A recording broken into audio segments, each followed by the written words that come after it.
Okay. Hello, my name's Geofferey Llews, and I do a lot with seances and things like that. So what I thought I'd do tonight is come on, work. There we go.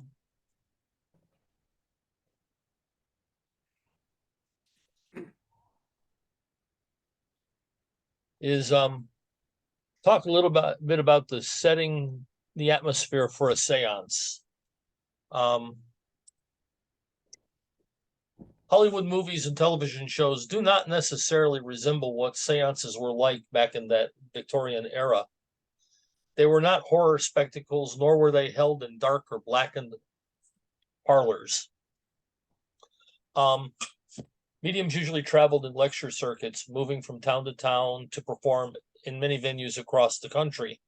Um, while they were in towns, they would also pick up and do many private sessions, which they held in private residences or small clubs, and they were considered intimate affairs.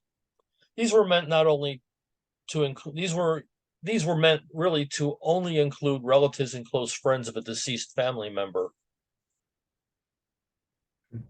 Um, Most of the popular mediums in the Victorian era performed in large halls in front of loud and rowdy crowds. These were more like exhibitions of channeling or trance speech, in which the medium entered a trance state and invited the spirits to take control of them, thus allowing the spirits to talk to the audience through the medium. This was their bread and butter. When they would finish up in a particular town, they would move on to the next town. While they were busy in one location, they would be booking at the next town that they were moving on to on the lecture. Um, Communicating with the spirits can take on many different forms or methods. In the Victorian times, communicating with the spirits were called spirit circles. These spirit circles had formal rules that needed to be followed. These rules helped to set the atmosphere or the ambiance of the seance. It's probably doubtful that most of the spirit circles actually conform to these rules, but at least it set up some sort of consequence or some sort of idea of what a person would expect if they were attending the seance. Some of the rules were as follows. Come on. The people composing the circle should be a mix of different people of varying temperaments. Now, that could mean men to women ratio, those that are more believers versus non-believers.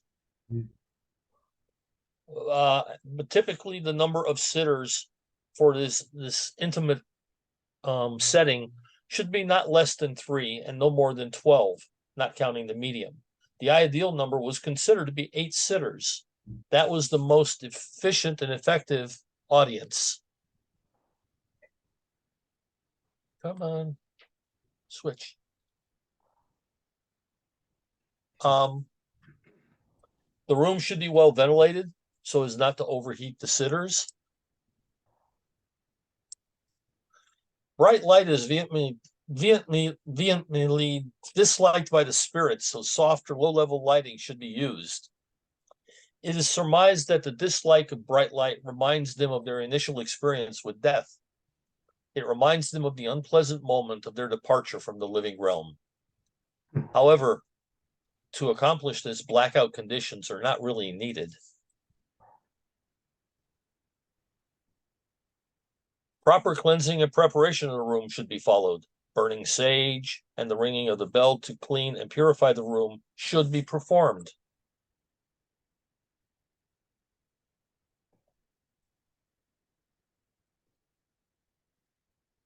Come on. Okay. After cleansing, use aromas to help set the ambience. Some mediums use the deceased's favorite flowers to help with the tone, or an aroma associated with the deceased, like the smell of his favorite cigar or pipe tobacco. Today, we use atomizers or incense to help set the mood, so we have a little bit more choice of flavor that we can use for the ambiance. Pencils and paper should be kept at hand to make notes and document the happenings and the information gained from the spirits.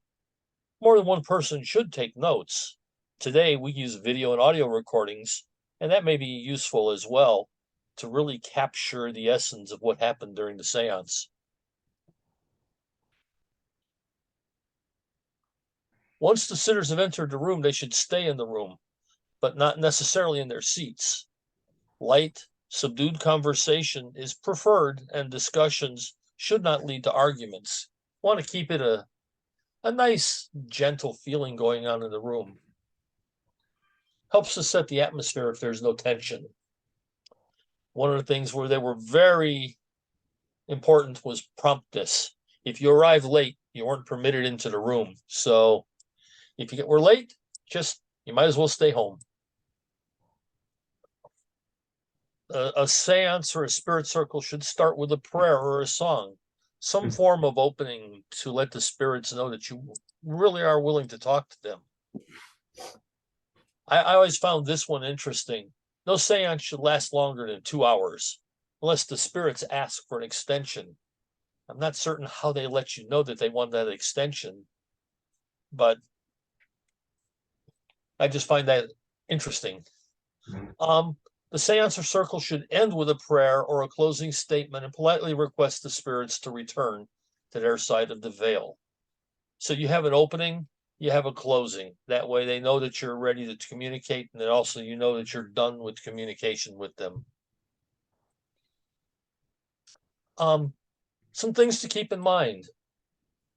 Prepare sitters for anything to happen.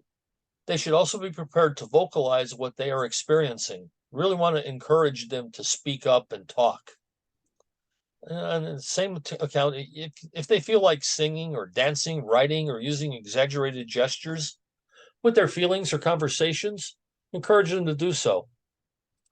This may be some form of communication with the spirits that are present, and it should be explored, not necessarily ignored or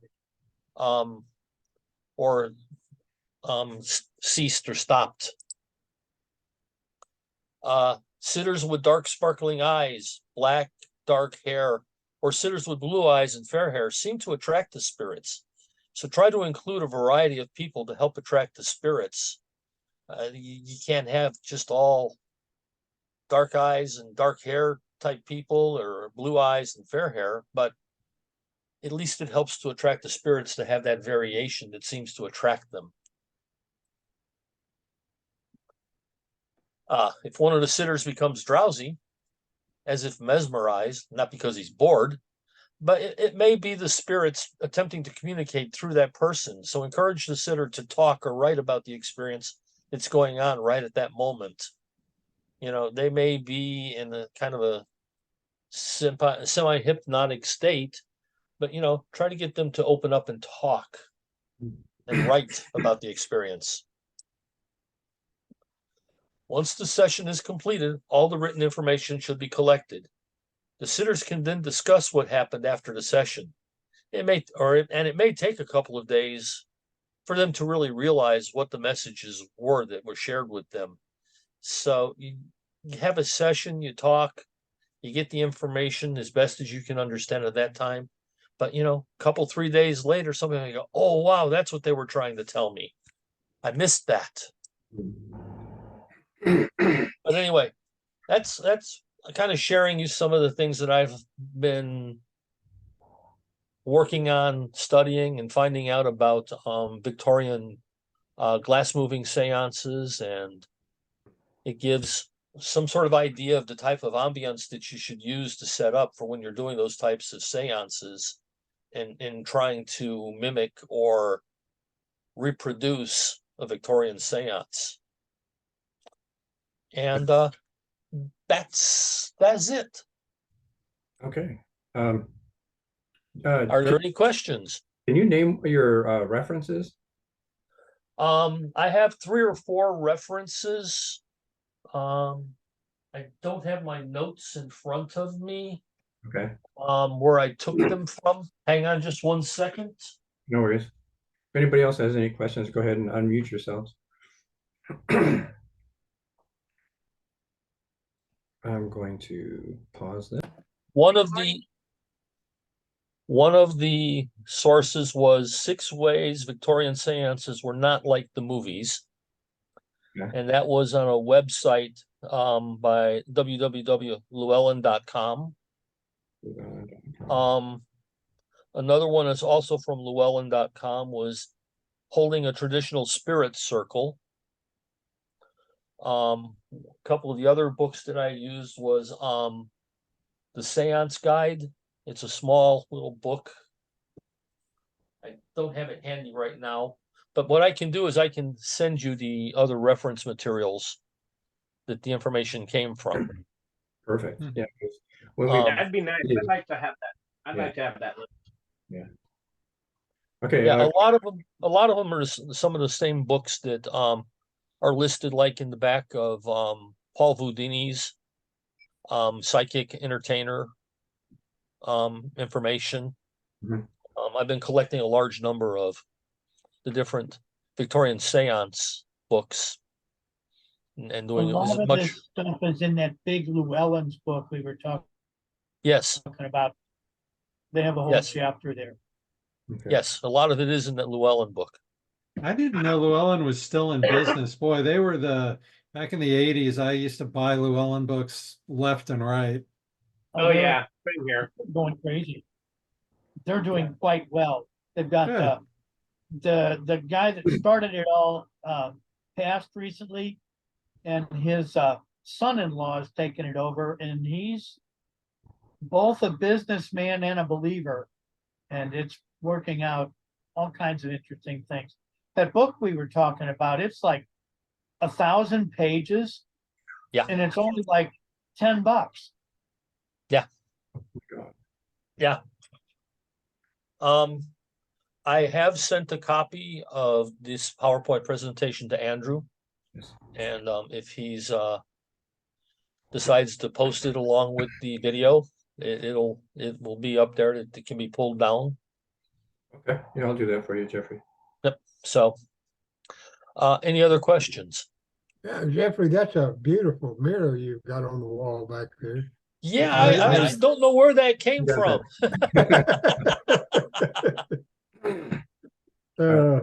I was thinking the exact same thing. Jerry, was that from you?